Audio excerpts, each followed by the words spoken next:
من تعلم القرآن وعلمه أو كما قال عليه الصلاة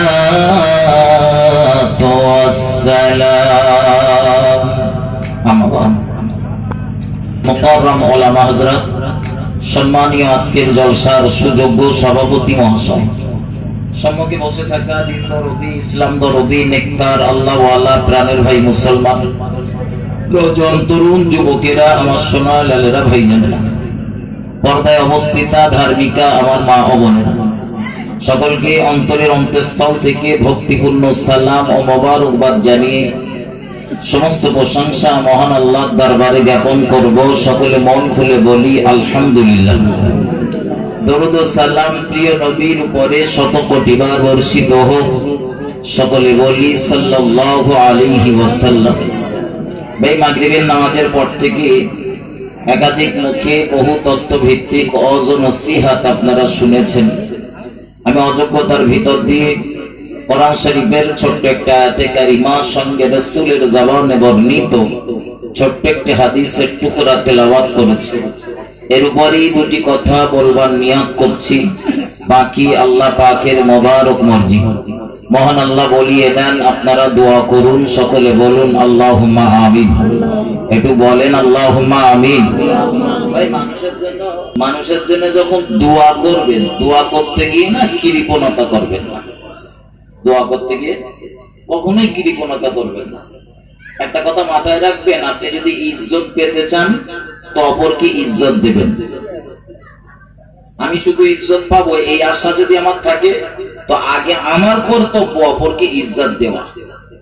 আমি যদি মানুষকে ইজ্জত দিতে পারি তবে আমি ইজ্জত পাবো, আর আমি যদি মানুষকে বেইজ্জতি করি তো আমার ইজ্জত পাওয়ার আশা ছাড়তে হবে।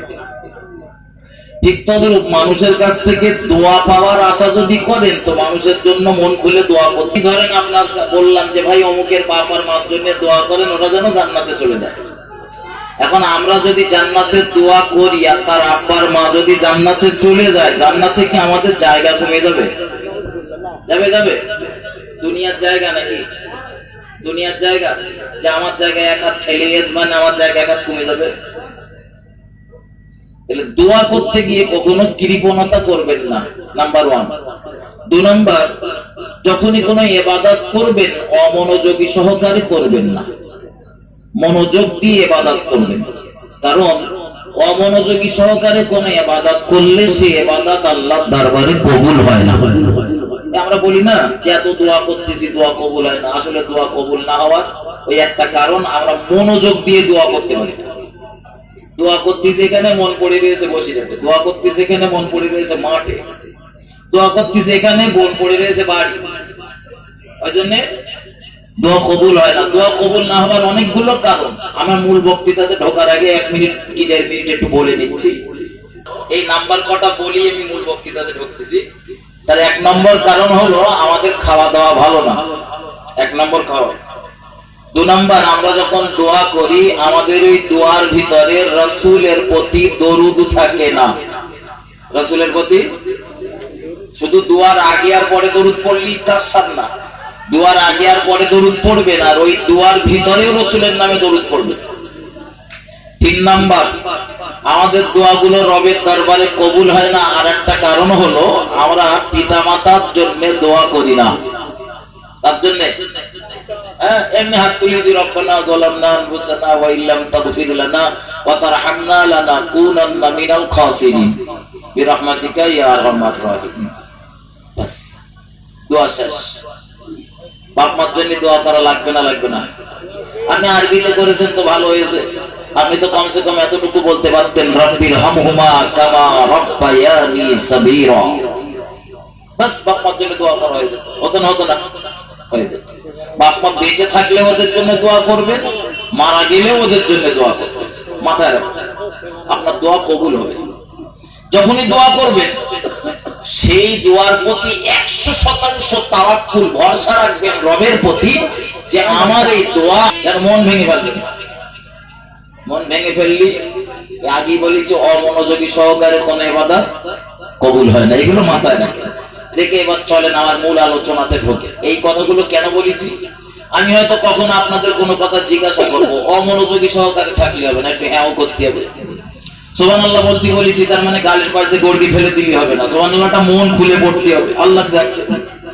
এই জন্য কথাগুলো বলে নিয়েছে। এইবার চলুন, আমি আপনাদের মূল্যবান সময় নষ্ট করব না। আশেপাশে যারা রয়েছেন সকলকে মজলিসে আসার জন্য বলছি। মজলিসের এই সাইডে ফাঁকা রয়েছে, এই সাইডে ফাঁকা রয়েছে, মজলিসের ভিতরে ঢুকুন। বাইরে ঠান্ডা, হঠাৎ ঠান্ডা গরম ওয়েদার চেঞ্জ হোক, অসুস্থ হয়ে পড়ে যেতে পারে, এই জন্য ভিতরে আসুন। এই কোরআন শরীফের ভিতরে মহান আল্লাহ জানান, ইয়া আইয়ুহাল্লাযীনা আমানু, মহান আল্লাহ বলেন, হে খোদা বিশ্বাসী বান্দা বান্দা। মানে আল্লাহ যে ডাকলেন ইমানদারদের, বললেন হে ইমানদার বনে কারা?